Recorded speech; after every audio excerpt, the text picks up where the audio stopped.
this love I know.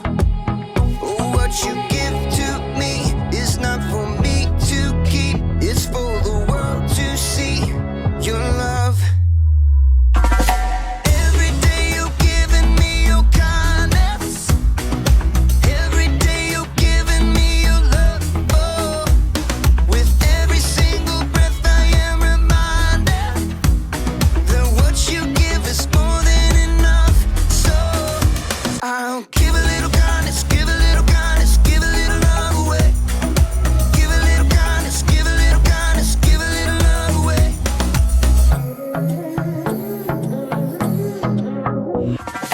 Yeah, you make me shine, you make me glow. You pick me up when I am feeling low. I wanna sing, I wanna dance, and give everyone a chance to hear about this endless love I know. Oh, what you give to me is not for me to keep. It's for the world to see your love. Every day you're giving me your kindness. Every day you're giving me your love. Oh, with every single breath I am reminded that what you give is more than enough. So I'll give a little kindness, give a little kindness, give a little love away. Give a little kindness, give a little kindness, give a little love away. Can't keep it to myself, gotta share it with someone else. Your kindness overwhelms my heart, my heart. Can't keep it to myself, gotta share it with someone else. Your kindness overwhelms my heart, my heart. Oh, what you give to me is not for me to keep. It's for the world to see your love. Every day you're giving me your kindness. Every day you're giving me your love. Oh, with every single breath I am reminded that what you give is more than enough. So I'll give a little kindness, give a little kindness, give a little love away. Give a little kindness, give a little kindness, give a little love away. Give a little kindness, give a little kindness, give a little love away. Give a little kindness, give a little kindness, give a little love away.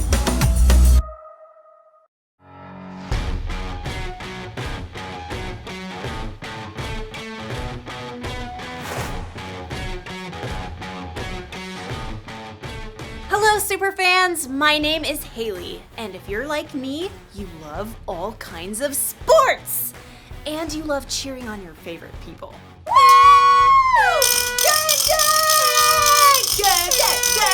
And you do this because you really love kindness. Kindness is showing others that they are valuable by how you treat them. One thing I've learned as a superfan is that kindness isn't the same for everyone. You have to use different kinds of cheering for different kinds of people. For instance, you don't want to use your air horn at the golf tournament. I learned that one the hard way. You have to cheer one way for a baseball team, another way for tennis, and then soccer, and even racing! A lot of different ways to show kindness. So if you want to show someone they're valuable, you can cheer for them, or like you'll see in today's story, you can give a little extra. I better get ready to cheer on the Bible story. Ah, yes. Good Bible story. Very well done. Very well done. The Bible. It's 66 books of history, stories, letters, and poetry that fit together to form God's one big story. The epic adventure of how He created us and loves us so much that He made a way to rescue us. As we travel through the Bible, from Genesis to Revelation, we discover people who met God and found their lives changed forever. Now, for an amazing story.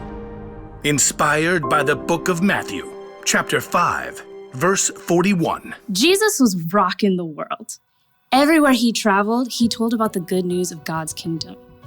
He called people to turn away from the wrong things they had done, and he healed sick people. Great crowds began to follow Jesus. So one day, he went up on a mountainside and sat down to share with them how God wants us to live. Blessed are those who are humble. They will be given the earth. God created us.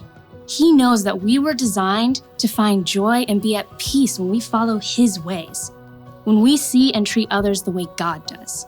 So, right in the middle of what's often called the Sermon on the Mount, Jesus said this. Suppose someone forces you to go 1 mile.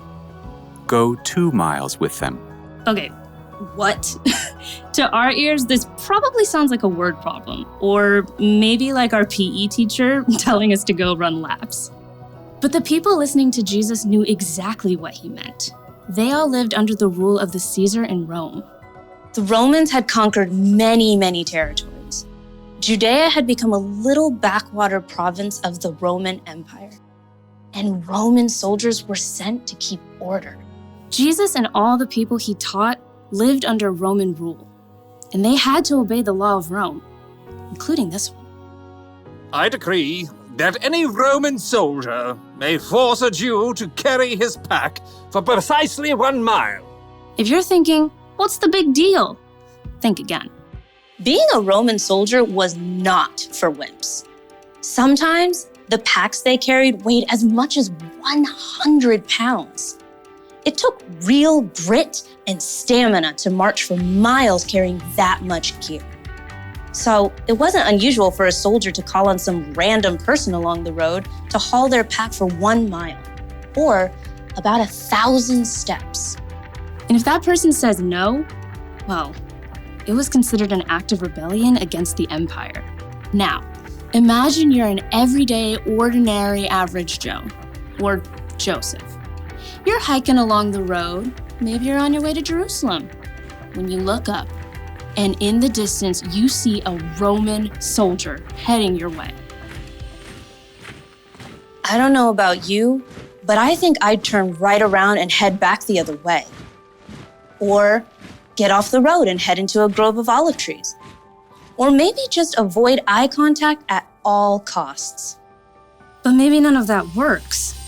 The soldier stops, calls you out, and you have no choice but to look up. The soldier orders you to take his heavy pack and haul it along for a whole mile. You can't fight the empire. So, you pick up the pack. And it's forward march. You're probably counting your steps the whole way.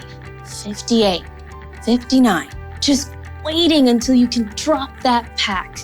681, 682, holding out until you can get away from this soldier that sees you as scum. 998, 999, 1,000. That's it. You're free. Roman law says that soldier can't make you go more than 1 mile. So you can toss that pack like it's hot and run on home. Except, Jesus says something else. Suppose someone forces you to go 1 mile. Go 2 miles with them. You had to carry that pack the first mile. You didn't have a choice. But now you get to choose.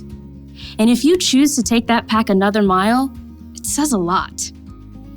It says, I matter. I'm valuable just like you, and I can make my own choices. But it also says you matter. This is a really heavy load you have to carry.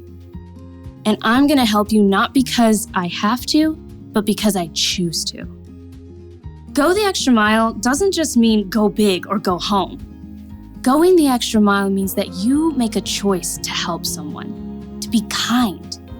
You choose an action that says, I'm doing this for you because I want to, not because I have to. And I'm doing this because you are made in the image of God. And that makes you valuable to Him and to me. So, you may not live in an empire, but you can still go the extra mile.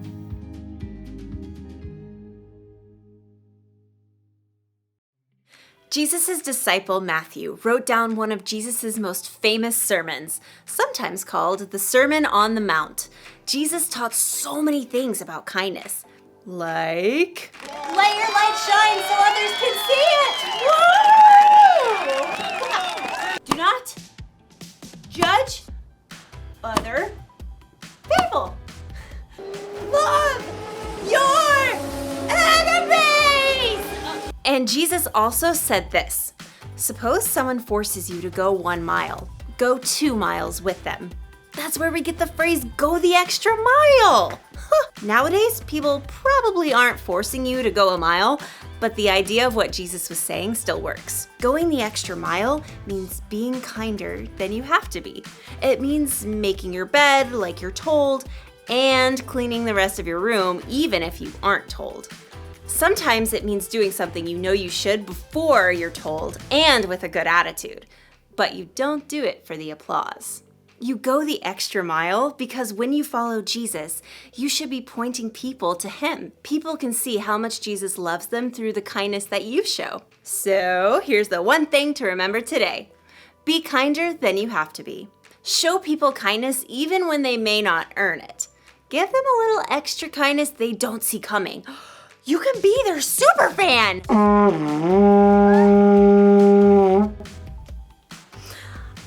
I did not see that coming. Goodbye, everybody.